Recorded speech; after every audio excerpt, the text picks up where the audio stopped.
How many times has this happened to you that after a few minutes of chatting with a prospect, they cut you short and tell you, just send me your information, I'll review it and I'll get back to you?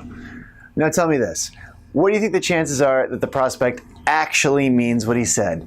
That he's actually going to be waiting for your email and he'll drop everything he's doing, read the email, and then return your call? It's very low. In this video, I'm going to teach you how to use what I call sales judo to overcome this objection and turn a loss into a win.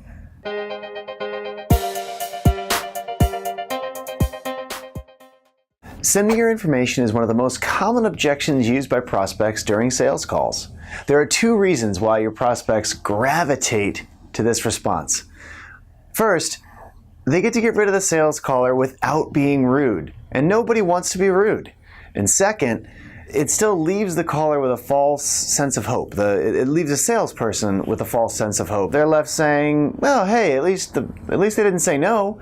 And so the prospect feels like they're being nice by taking the salesperson's feelings into account. And everybody likes to be nice. While I appreciate people being nice, it's important to recognize this for what it is. This is an objection. And after you hear this objection, if you don't overcome it, and you hang your hopes on crafting a great email as your next step in the sales process, you're really wasting your valuable time. Your prospect will probably never even open that email, and you never got to ask any qualifying questions to figure out if this prospect was even a fit. So instead, you're going to use sales judo when you encounter this objection. In judo, you get your opponent to get their momentum going in a certain direction, and then you use that momentum to your benefit. So when you get this objection, the first step is to disarm them. How do you disarm someone? Well, when they ask you if they can just send you information, say yes. Don't fight them. Ask them for their email address, even if you already have it. Say something like, yeah, I'd be happy to email you some information over to you. What's your email, John? This makes people lower their guard because they feel like they won. They feel like they just saved themselves from a pesky sales call. But now here's the trick, and here's the judo. This is what I call the setup. So how you do this is you ask your prospect a question about what type of information they would be most interested in. So what does this sound like? You can say, I have a 50-page product feature ebook that I could email you, but first I wanted to ensure that I only send you the most relevant piece of information. Can you tell me, are you guys more interested in X or Y or Z? When they answer this question, they've given you information that you can use to craft a great challenging statement. Not to mention, they've thought a little more about the problems that you solve and how they relate to their business by answering that question.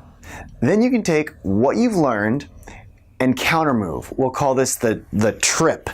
By making a statement that challenges them into action and engages them into looking at you and at your product and service more deeply. Now it's time to reach into your quiver of challenging declarations and pull out the arrow to get the prospect's attention and trip them to the ground. You're going to make a declaration and try to hit a nerve around a pain point that the prospect has or describes something that they really want. You want to resonate with them on an emotional level. This push declaration, it's a risk because you're putting yourself out there a little bit, right? The right declaration will push the prospect in a way that gets them interested and engaged for further conversation because you spoke directly to a problem or goal they have in their business.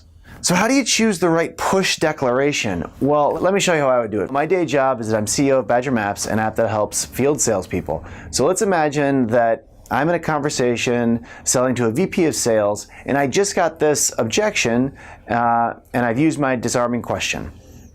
Let's say I learned that the type of thing they wanted more information on was how Badger would help save this VP of sales' team from spending time zigzagging around around their town by building out routes in a smarter way. So my push declaration should make a statement about what their team must be experiencing since they don't have a modern tool to build their own routes. I would say, Sure, I can send you information about how we help sales reps with routing. Wow, so your sales team must be wasting a lot of time behind the wheel if they're not using a routing tool to organize their day. I would guess they would get a lot more meetings with qualified customers if they had a solution to build routes that were organized. There are a few things to unpack in this statement that you should keep in mind as you build your push declaration. First, I acknowledged the information that they wanted. Next, I called out the pain of someone who doesn't have the thing that they wanted information about. And finally, I made that relate to business value in their organization. You take a 3-second pause here for your prospect to verbally or even silently inside agree with your statement. Once they have, they've been tripped. Now you can redirect the prospect to your solution. You can say, well, I would say in my example, that the average salesperson using Badger to automatically organize their daily routes drives 20% fewer miles and gets 20% more meetings. If your salespeople were getting 20% more meetings, what would it mean for your company? Did you see how this value statement, it starts the conversation? This whole process has moved from you getting brushed aside by a common objection to you having a meaningful conversation about how your solution can drive business results. You were a pesky salesperson, now you're starting to earn the prospect's trust. Okay, so I've thrown a lot at you here, and I'd like to take a step back and just summarize what we just did so that we can get you to a point where you can do this yourself to overcome this common objection. The first step to sales judo was you disarm the prospect. In my case, it was saying, I'd be happy to email you some information over John. What's your email? And then you set them up. I have a 50-page product feature ebook that I could email you, but I wanted to ensure that I only send you the most relevant piece of information. Can you tell me, are you guys more interested in X or Y or Z? Then you use the trip move. Sure, I can send you information about how we help reps with routing. Wow, so your sales team must be wasting a lot of time behind the wheel if they aren't using a routing tool to organize their day. I would guess they would get a lot more meetings with qualified customers if they had a solution to build routes that were organized. Then, the redirect to your solution. This is the final step. The average salesperson using Badger to automatically organize their daily routes drives 20% fewer miles and gets 20% more meetings. If your salespeople were getting 20% more meetings, what would it mean for your company?